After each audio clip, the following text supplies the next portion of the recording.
Good morning students of class 12th। मैं आप लोगों को lesson first a girl with the basket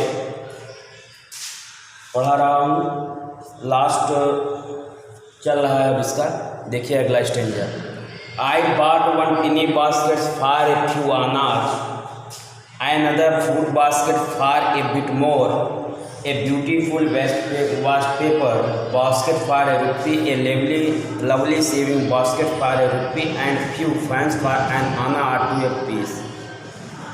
इसमें बताया गया कि जब लेखक प्रत्येक स्टेशन पर रुकते थे तो विलियम सी डगलस एक स्टेशन पर उतरे तो वहाँ पे बच्चों ने उन्हें चारों तरफ से घेर लिया। वे बच्चे अपने हाथों से सिंपल डिजाइन में बनी हुई सरकंडे की टोकरियां बेच रहे थे। वे अपनी आवाज़ों को ऊंची आवाज़ में आवाज़ लगा रहे थे अपने सामानों को बेचने के लिए, जिससे उनकी लैंग्वेज को विलियम सी डगलस नहीं समझ पा रहे थे, लेकिन उनकी भावनाओं को ज़रूर समझ रहे थे। ये रिफ्यूजी चिल्ड्रन थे जो पाकिस्तान से आए हुए थे। आगे स्टेंजा में देखिए। I bought one टिनी basket for a few अनाज, मैंने कुछ आनों में एक छोटी टोकरी खरीदी।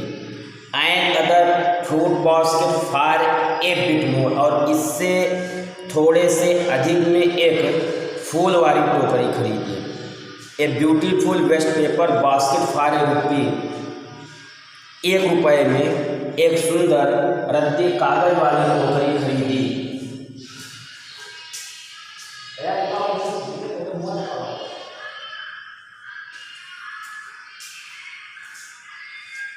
A beautiful waste paper basket for a rupee, 1 रुपये में एक सुंदर रद्दी कागज रखने की टोकरी खरीदी। A lovely sewing basket for a rupee, 1 रुपये में एक प्यारी सी सिलाई के सामानों को रखने वाली टोकरी खरीदी। A few fans for an anna और टू ए पीस, 1 अथवा 2 आने में कुछ पंखे खरीदे।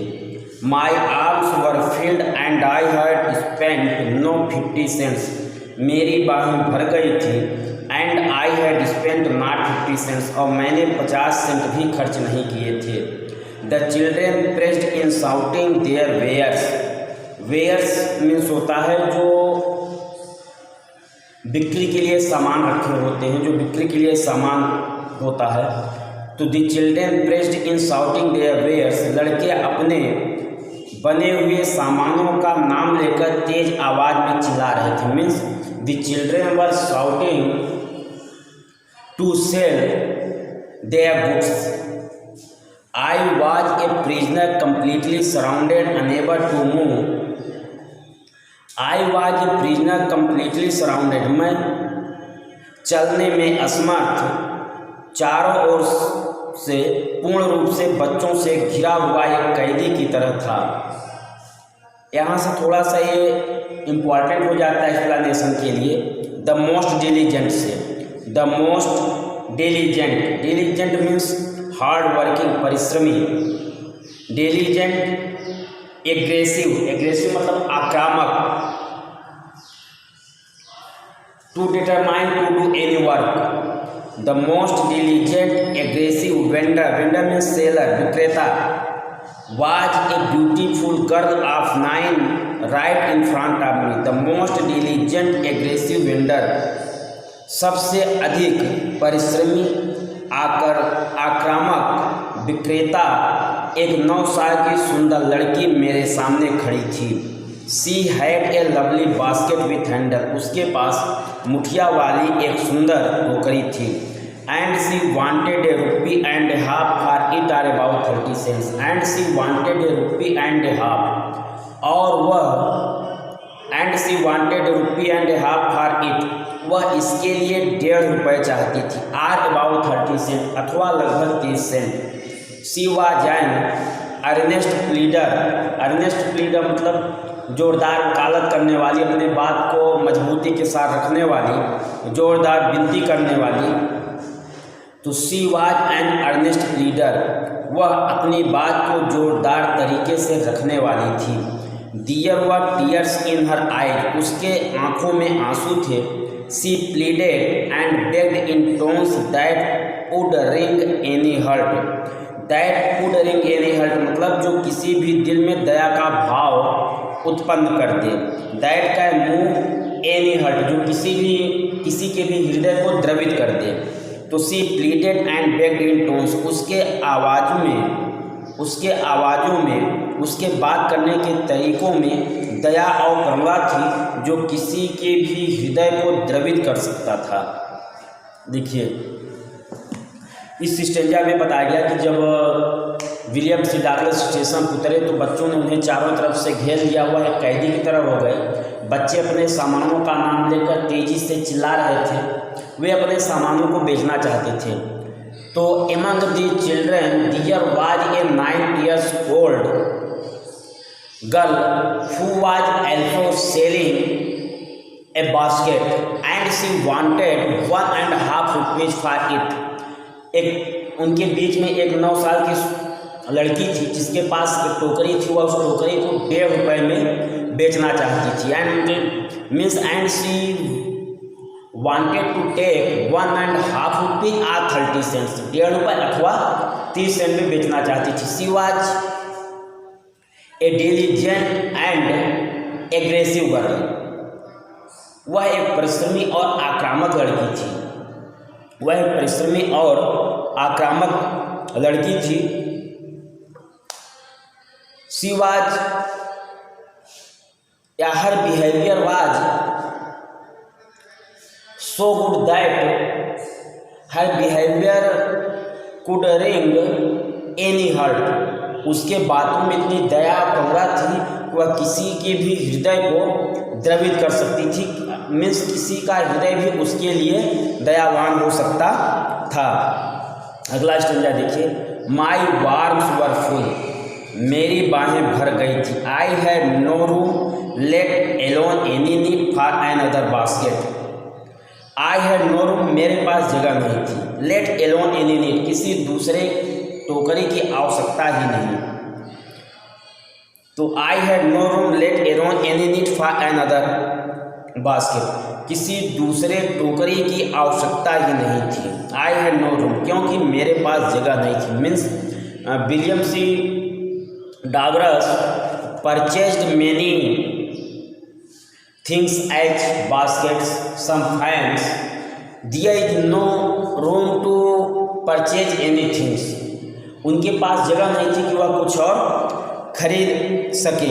And there is no need of any another basket, और किसी दूसरे टोकरी की उनके लिए आवश्यकता भी नहीं थी। Balancing my baskets and fans on my left arm, अपने बाएं भुजाओं में अपने बाएं हाथ में टोकरियों और पंखों को संतुलित करते हुए बैलेंस बनाते हुए I reached into my right coat pocket and got a handful of change, मैं अपने कोट के सीधे जेब में हाथ डाला and got a handful of change, और एक मुट्ठी रेजकारी निकाला। परहैप्स 50 सेंट्स इन ऑल, लगभग 50 सेंट रहे होंगे। विच आई डिपॉजिटेड मतलब रख दिया।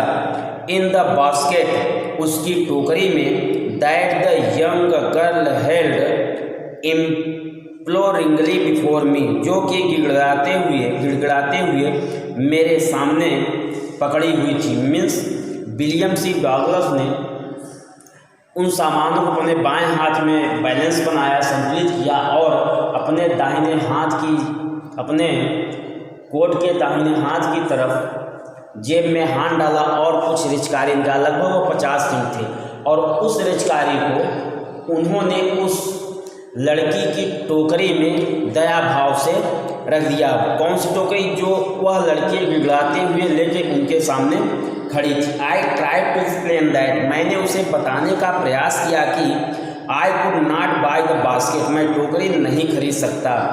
But extended the gratuity as a substitute, बल्कि मैं विकल्प के रूप में दया भाव से इसको दे रहा हूँ। मतलब विलियम सी डगलस ने बताना चाहा कि मैं टोकरी तो नहीं खरीद सकता हूँ, लेकिन फिर भी मैं दया के कारण दया भाव से इसको प्रदान कर रहा हूँ। I realise that once what offence I had given, offence मतलब अपराध, आई रियलाइज एट वंस, मैंने तुरंत महसूस किया कि what offence I had given, मैंने क्या अपराध कर दिया है। This child of 9 dressed in rags and on the edge of starvation raised her chin. This child of 9, यह 9 वर्षीय लड़की, ड्रेस्ड इन रैग्स, रैग्स मतलब फटे पुराने, and on the edge of starvation, एक मतलब किनारा, स्टारवेशन मतलब भुखमरी, तो on the edge of starvation में भुखमरी के कगार पर, going hungry.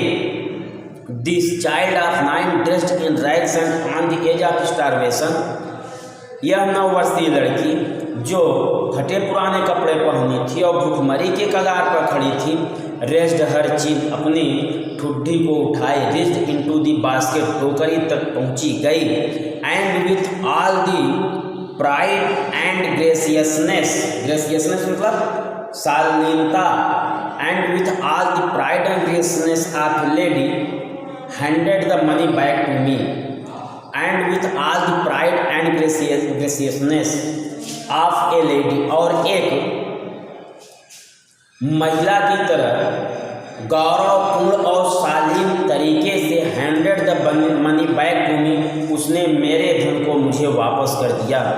There was only one thing I could do, I bought the basket, केवल यही एक बात थी, आई कुड डू, जिसे मैं कर सकता था, आई बॉट द बास्केट। जब विलियम सी डगलस ने बिना टोकरी खरीदे हुए लगभग 50 सेंट उस लड़की की टोकरी में रख दिए, तो लड़की ने बड़े गर्व और शालीनता के साथ एक नवयुवक महिला की तरह उसने उस धन को विलियम सी डगलस को वापस कर दिया।